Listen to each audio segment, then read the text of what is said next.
Okay, guys, sorry, we lost you there for a second, but we are back.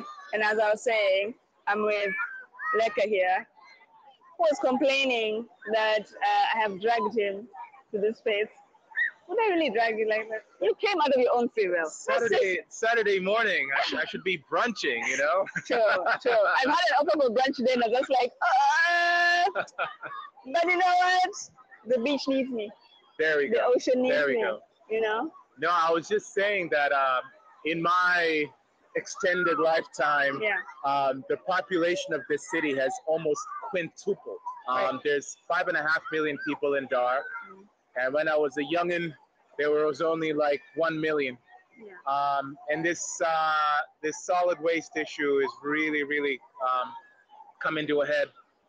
This city is not clean by any stretch of the imagination, and we need to find innovative ways of not only cleaning up, but also how to dispose of the waste.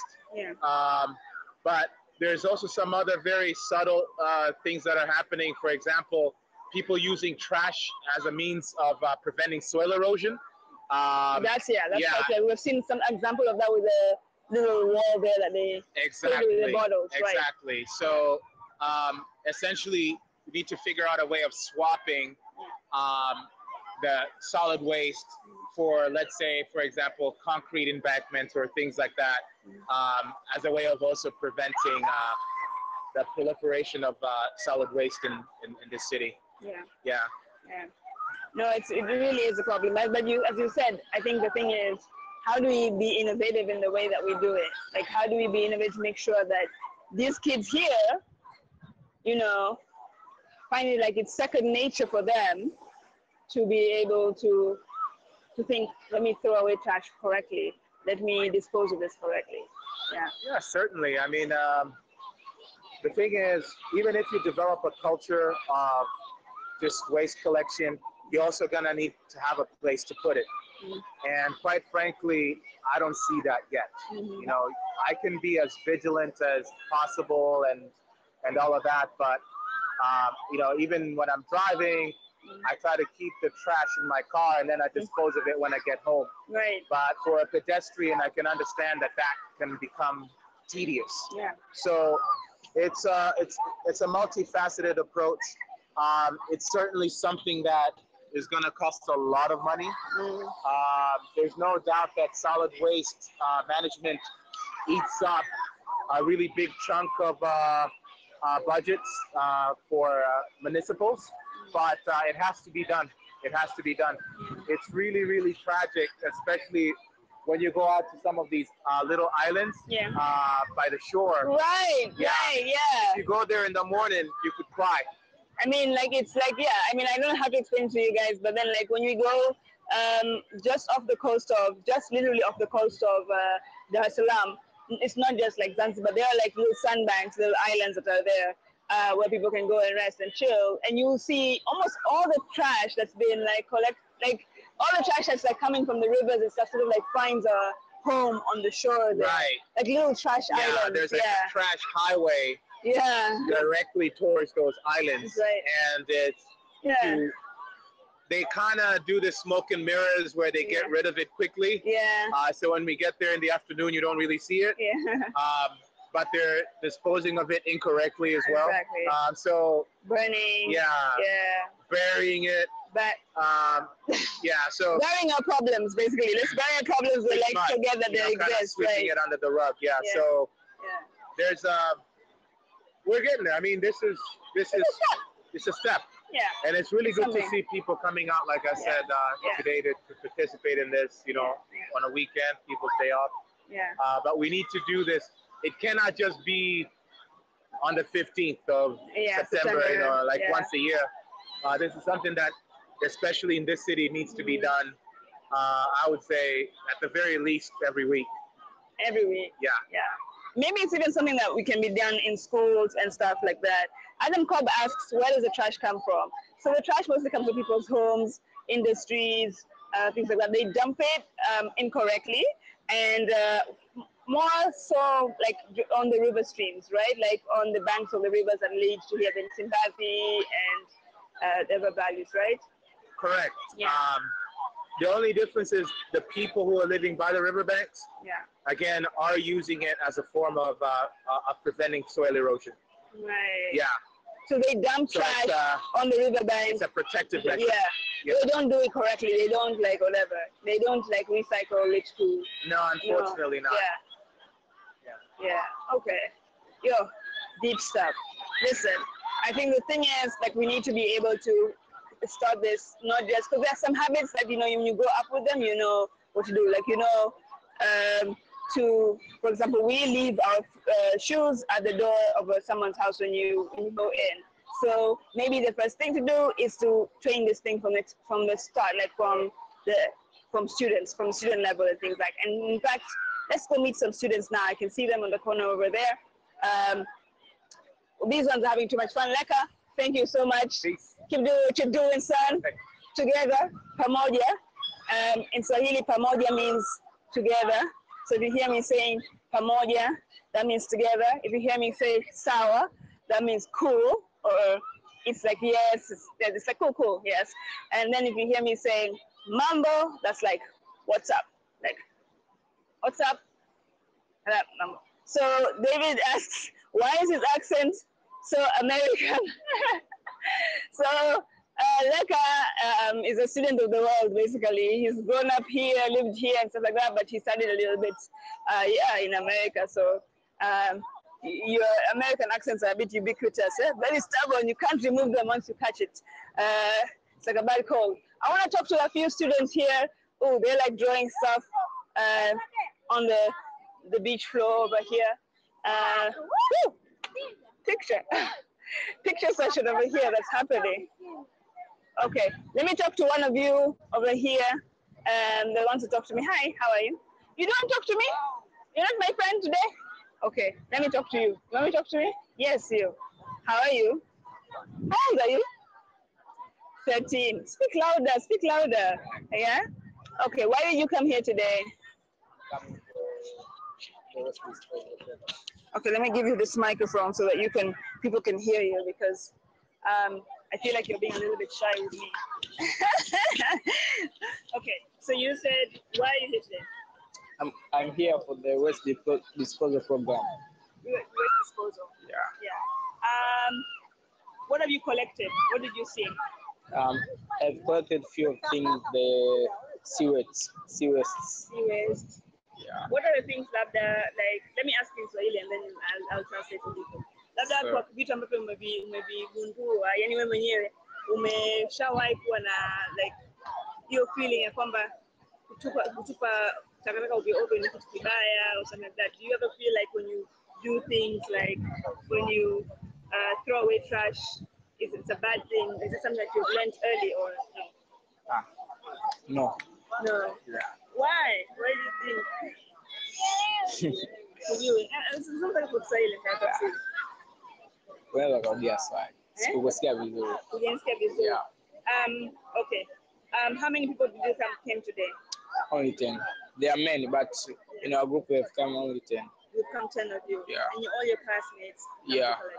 That's cool. His shirt, if someone here is asking, what does his t-shirt mean? Let me see your t-shirt. You report. You report. It says you report sauti muhimu. Sauti is voice, muhimu is important. So important voice. Yeah. The youth report. I like that. Thank you so much for your time. Yeah.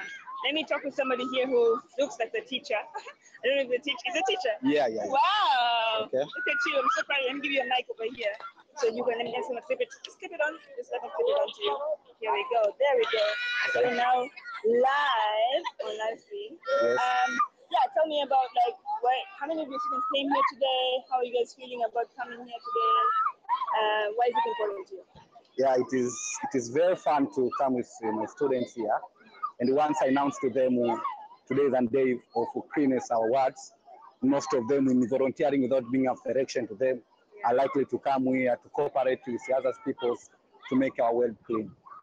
Let me talk to you about cleaning, let's say in the school. Yes. Is it something that you teach or, especially like recycling, things like that? Is that something that's part of your teaching and things like that? Yeah, actually, first of all, let us declare my interest. I'm a geography teacher. Wow. So, okay, so this is deep in your heart. Yeah. As a geography teacher, I know we have a topic of environment. So, through using, apart from normal curriculum activities, through using extracurricular activities like this one, we have FEMA Club. So one of the big issue we dance under clubs is about cleaning the works and maintaining environment. So then part and parcel to make recycles and the cleaning environment is to maintain a school under a clean way. Yeah. So you came with how many students here today? Almost we have 12 students and 2 teachers from FEMA Club. Can I ask, like, what are the things that you found that when you are collecting, what's the most common thing that you found that maybe it was so crazy that you didn't think somebody would throw in the ocean? Yeah. You know,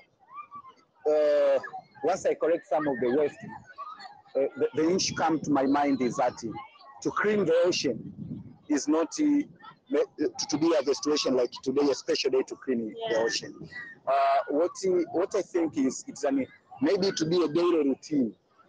Maybe every day is people to be have a tendency to clean the ocean, because the ocean provide out some wastes and not wait for a special day to be picked away. So there is needed people, majorities of the people being out of the day special for cleaning the ocean or the cleaning the worldwide. But every day to be have a notion of cleaning our ocean, because every day provide out waste.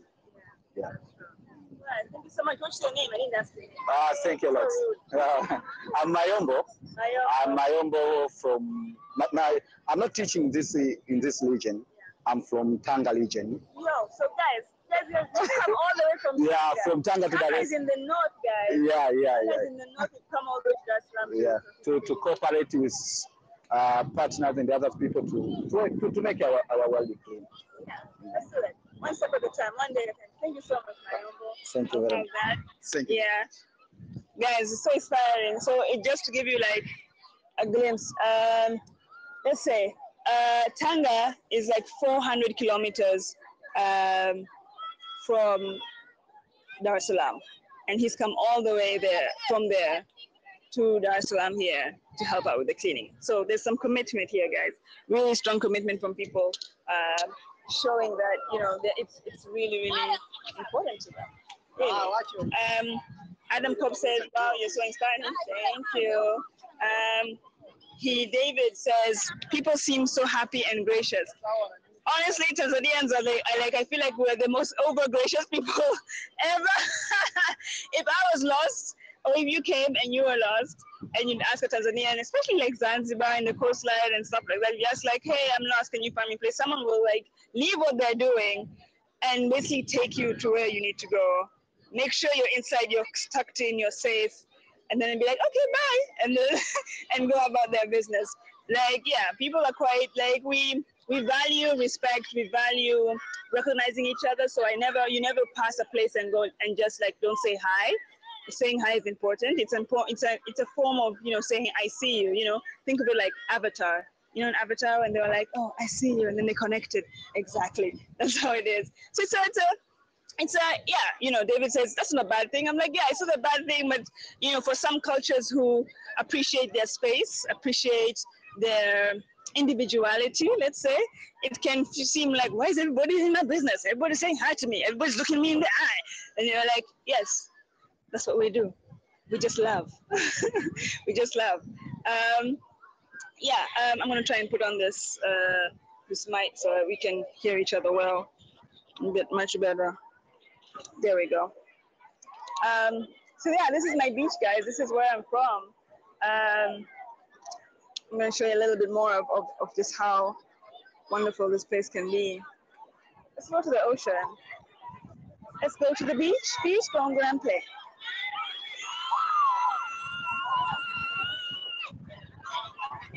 Funny story, when I was a kid, one of the things, okay, as an adult, really, to be quite honest, I don't go out swimming as much, especially in the ocean. I had sort of like a bad experience, 2 bad experiences as a kid, swimming in the ocean, because the ocean has living creatures, it has things that are there, and I've stepped on a sea urchin twice. Going up, yes, ouch, big ouch, big ouch. And you can imagine we didn't have like emergency services or things like that. So you basically they would use a safety pin to try and remove those thorns from my feet manually. So yeah, I kind of have like I love you, ocean. You're so great. You're so nice and blue, but you hurt me. You hurt me in deep ways. You hurt me in some deep ways I can't get over sometimes. So sometimes I go out in the ocean, and if something like even a seaweed touches me, and I'm going like flashbacks to them days of being a kid and having a safe sea urchin thorns